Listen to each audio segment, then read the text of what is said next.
Ma'am, are you attempting to make this purchase with that card? Yes, it's a corporate transaction. Everything is authorized. Do you have identification to verify ownership? I do, but am I being detained or free to go? The air inside the flagship boutique on Rodeo Drive always possessed a specific, engineered weightlessness. It was a climate-controlled sanctuary smelling faintly of cedar, white lilies, and distressed calfskin, designed to make the outside world, with its noise, its dirt, and its rules, feel entirely irrelevant. On a quiet Tuesday afternoon, the store was nearly empty, save for a few sales associates standing at attention and Maya. Maya did not look like the typical patron of this establishment. She was 34, dressed in a faded, oversized vintage band t-shirt, tailored but relaxed cargo pants, and a pair of unreleased sneakers that only a handful of people in the global design community even knew existed. She carried no visible designer logos. To the untrained eye, she looked like someone who had wandered in to escape the California heat. But under the frayed sleeve of her shirt sat a custom Patek Philippe, and in her head sat the creative control of a design empire recently valued at $180 million. Maya was not there to browse. She was there to execute a massive corporate order, 30 custom-crafted heritage trunks, designed to serve as the visual centerpieces for her brand's new boutiques opening simultaneously across Tokyo, London, and Dubai. The total invoice came to exactly $4.8 million. Behind the marble counter stood Julian, the senior boutique manager. Julian had spent 15 years in luxury retail, training himself to read the subtle signifiers of extreme wealth. He prided himself on his intuition. But as Maya handed over her black titanium corporate card and the corresponding wire transfer authorization forms to cover the monumental transaction, Julian's intuition was quietly being overridden by something older and much less rational. He looked at the name on the card, looked at the staggering sum on his screen, and then looked at the black woman standing in front of him. There was a cognitive dissonance in his mind, a quiet, stubborn friction. In his 15 years, the clients who dropped $5 million on a Tuesday afternoon were European aristocrats, aging hedge fund managers, or the wives of tech billionaires. They were not young black women in faded t-shirts who spoke with calm, quiet authority. Julian smiled, a perfectly practiced hollow expression, and told Maya that a transaction of this magnitude required secondary authorization from the corporate office. He asked if she would care for some sparkling water while she waited. Maya, accustomed to the friction of large-scale financial logistics, simply nodded, pulled out her phone, and began answering emails. She had no idea that Julian was not calling corporate. He was walking into the soundproof back office, locking the heavy mahogany door and dialing the local police precinct. Julian's voice over the phone was hushed but laced with a manufactured urgency. He did not explicitly mention Maya's race. He knew better than that. But he used the coded language of retail paranoia. He reported a suspected major financial crime in progress. He described an individual attempting to run a multi-million-dollar fraudulent transaction using stolen corporate credentials. When the dispatcher pressed for details on why he believed the cards were stolen, Julian faltered for a fraction of a second before stating that the suspect's demeanor and presentation were entirely inconsistent with the scale of the purchase. It was a feeling, he insisted, a major fraud ring operation. The dispatcher, hearing the amount of $4.8 million and the address of a high-profile luxury retailer, escalated the call. Out on the floor, the ambient classical music continued to play. Maya finished her emails and glanced at her watch, mild annoyance beginning to creep into her periphery. 10 minutes had passed. She walked over to the display cases, admiring the stitching on a limited edition weekender bag, entirely unaware that 2 police cruisers were currently pulling up to the curb outside, their light bars cutting silently through the afternoon glare. Officers Davis and Miller stepped out. Davis was a 20-year veteran, heavy-set and cynical, a man who processed the world through the lens of worst-case scenarios. Miller was younger, fresh from the academy, still operating strictly by the book, but deferential to his senior partner. They entered the boutique, the heavy thud of their tactical boots shattering the engineered serenity of the store. The sales associates froze. Maya turned around, expecting to see a security issue with the doors, but instead found both officers walking purposefully in her direction. Julian emerged from the back office, staying a safe distance behind the officers, and pointed a trembling finger toward Maya. The tension in the room spiked instantly. It was a palpable, suffocating shift in the atmosphere. Officer Davis closed the distance, stopping uncomfortably close to Maya, invading her personal space to establish immediate physical dominance. He did not greet her. He did not ask how she was doing. He simply ordered her to place her hands on the glass display counter and step back from her personal belongings. Maya, confused but remarkably composed, asked him what the problem was. Davis's tone was entirely devoid of de-escalation. It was flat, authoritative, and impatient. He told her they were investigating a report of a stolen credit card and massive corporate fraud, and demanded to see her identification. This is where the invisible machinery of the law began to break down, replaced by the blunt force of assumption. Under the legal framework of the United States, specifically the Fourth Amendment, a police officer cannot simply detain someone without a reasonable, articulable suspicion that a specific crime has been, is being, or is about to be committed. This standard, established by the Supreme Court in Terry v. Ohio, requires more than an unparticularized suspicion or a mere hunch. The officers had a report from a store manager, yes, but that report was entirely devoid of objective factual evidence of a crime. Julian had not seen Maya forge a signature. The credit card terminal had not flagged the card as stolen. The bank had not issued a fraud alert.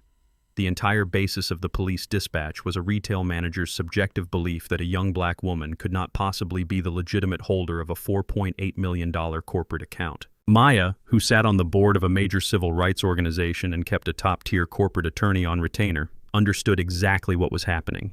She did not raise her voice. She did not make sudden movements. She maintained a steady, unwavering eye contact with Officer Davis and stated clearly that she was the authorized owner of the card, that she was conducting a legitimate business transaction, and that she would not consent to any searches. She asked the critical defining question of the encounter, "Officer, am I being detained or am I free to go?" Davis hated that question. It was a question that forced an officer to legally justify their presence, and right now his justification was incredibly thin. But rather than taking a step back to assess the situation, rather than asking the store manager for the specific evidence of fraud, Davis allowed his ego and his own implicit biases to dictate his actions. He perceived Maya's calm knowledge of her rights not as the mark of an educated citizen, but as the defiance of a seasoned criminal. He told her she was absolutely being detained pending a fraud investigation. Officer Miller, stepping forward, made the crucial procedural error that would eventually cost the city millions. Without securing a warrant, without establishing probable cause to arrest, and completely ignoring Maya's explicit denial of consent, Miller reached out, grabbed Maya's designer handbag from the counter, and began aggressively digging through it. He was looking for other stolen cards, ID-making kits, anything to justify the detention after the fact. He pulled out her wallet, aggressively flipping through her private materials. Maya told him, her voice dropping to a low, icy register, that he was conducting an illegal search in direct violation of her Fourth Amendment rights. Davis, losing patience with her legal fluency, unclipped his handcuffs. He grabbed Maya's arm, ignoring her lack of physical resistance, twisted it behind her back with unnecessary force, and locked the steel cuffs around her wrists. The sharp click echoed off the marble walls. The visual was striking, deeply disturbing, and entirely cinematic.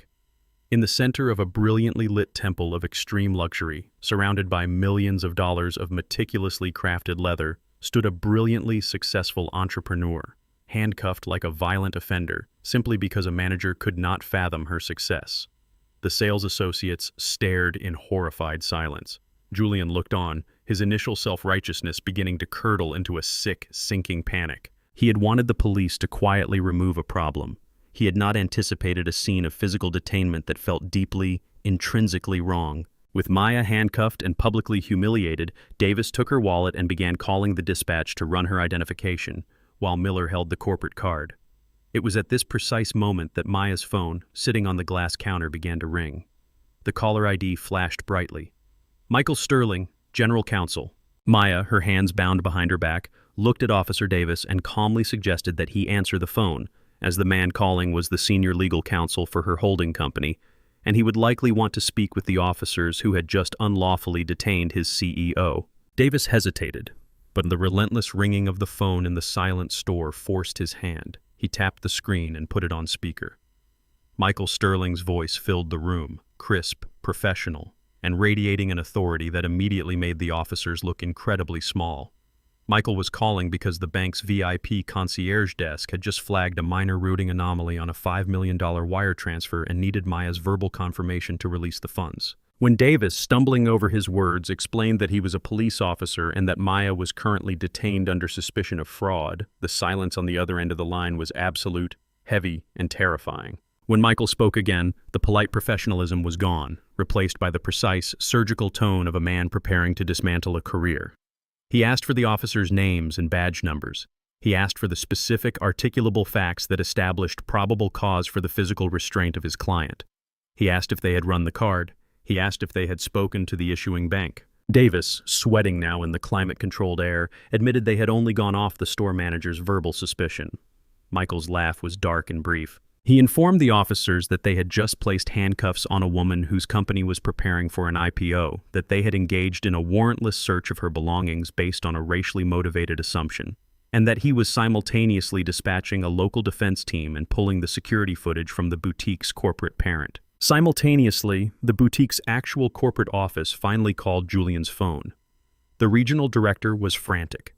The bank had contacted them, asking why their multi-million-dollar client was not answering her phone regarding a transaction that was fully funded and ready to clear. Julian, his face entirely devoid of color, walked out from the back room. His hands were shaking. He looked at the officers, looked at the handcuffs on Maya's wrists, and whispered that there had been a terrible mistake. The transaction was real, the money was real, she was real. The de-escalation was not triumphant. It was incredibly ugly and awkward. There was no dramatic apology, no sudden realization of moral failure. There was only the sudden, terrifying realization of legal liability. Davis removed the handcuffs, avoiding Maya's eyes, muttering something defensively about just doing our jobs, and following up on a call. Miller nervously placed Maya's wallet back into her bag, his hands suddenly clumsy. They did not apologize for the violation of her rights. They tried to frame it as an unfortunate misunderstanding, a routine check that got out of hand. But Maya was not interested in their excuses. She rubbed her wrists, her face a mask of absolute, terrifying composure.